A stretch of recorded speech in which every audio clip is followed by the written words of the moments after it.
በቃ ህግ አውጪ ናችሁ፣ ህግ ፈላጭ ናችሁ፣ ህግ ምናምን አራጊዎች ናችሁ፣ አስፈራጅ ናችሁ፣ አስመርማሪ ናችሁ፣ ወንጀል መርማሪ ናችሁ ምናምን ነገር።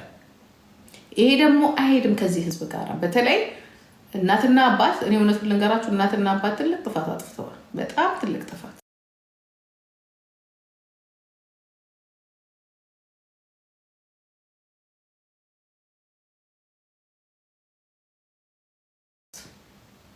ያ በኦሮሞ እኔ አሁን ልንገራችሁ በኦሮሞ ቤት ነው የሚሄደው በነገራችን ላይ ኦኬ። የኦሮሞ አባቶች አሉ ከፋም ደማ ያ የኦሮሞ አባቶች አሉ ኦኬ።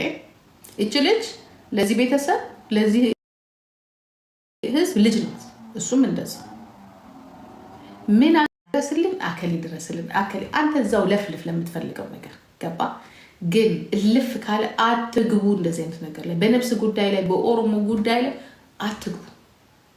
እንደ ሀገር የጋራ ሲሆን የኢትዮጵያ ጉዳይ ላይ ትገባላችሁ እንጂ እንደዚህ በእንደዚህ ነገር ላይ አይገባም። ለወደፊቱ ተጠንቀቁ።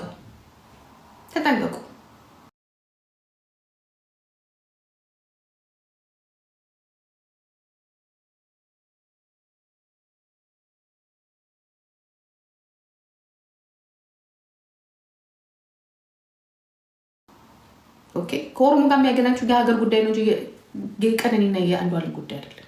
በፍላጎት ታዳምጣለህ ዘፈኑን በፍላጎት ልትወደው ትችላለህ እንጂ ለአንተና ለኢንተርናሽናል የሆነ ዘፈን ሲዘፍን ምናልባት የኔ ዘፋኝ ነው ልትለው ትችላለህ ወይ የኦሮሞ ህዝብ ዘፈን የኔ ባህል ነው ብለህ ልታዳምጠው ትችላለህ እንደ ባህል። ግን እንደዚህ አይነት ጉዳይ ላይ አትበሉ፣ ጥልቅ አትበሉ። በተለይ አንዳንድ ሰዎች አላቸው ይሄ ለኦሮሞ ህዝብ ንቀት ነው። እኔ አሁን ልንገራችሁ አይደለ እንደናቃችሁ ነው የምቆጥረው። እውነቱን ልንገራችሁ በጣም ንቃችሁናል ማለት ነው። በጣም በቃ በእኛ ህግ ላይ በእኛ ፍርድ ላይ በቃ ኦሮሞ ህግ እንደማያከብር አድርጋችሁ ነው ያያችሁት። ኦሮሞ በቃ እንትን እንደሆነ ነው ያያችሁት። ኢቭን ከኦሮሞ አልፎ የኢትዮጵያን ህገ መንግስት አላከበራችሁ ማለት ነው። እንኳን እንደዚህ በትልቅ ታዋቂ ሰዎች አይደለም የማይታወቁ ሰዎች እንኳን ሲሞቱ ህገ መንግስቱ ፍርድ ይሰጣል አይደለም። ዋይ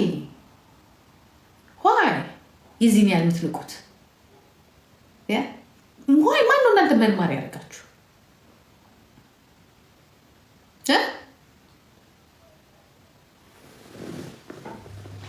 በሰውኛ ይመለከተናል። ሰው ናት። ተረሷ አጣች እንዴ? እሷ አንቺ የሚመለከትሽ አንቺ እኮ ተራ ሰው እኮ ነሽ። እዚህ ጋር ምን ሆነሽ? ማንሽ አንቺ ለእሷ እስከ ጫፍ ድረስ የሚቆም ኦሮሞ የለም እንዴ? ህጉ የለም እንዴ? እኔ ራሱ ሊገባኝ አልቻለም። ለምን ቤተሰቡ እንደዚህ ወደ እናንተ ለምን እንደጮኸ ራሱ እኔ ትንሽ በጣም ግራ እየገባኝ ነው።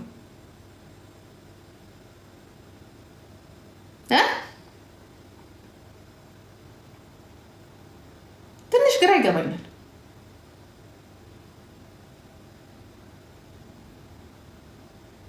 እናንተ መጀመሪያ መቼ ለህግ ተገዝታችሁ ነው እናንተው ስለ ህግ የምታወሩት? መጀመሪያ ለህግ ተገዙ።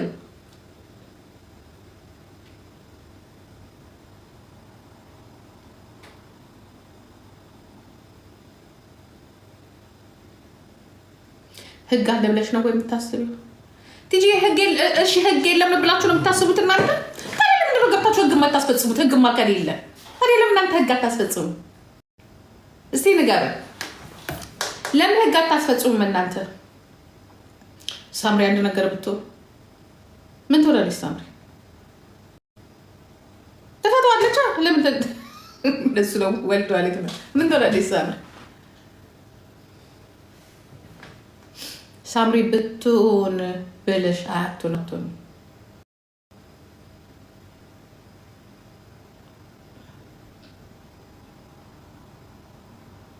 መንግስት የያዘው ነገር ነው። አለቀ። ህግ አለ እኮ በቃ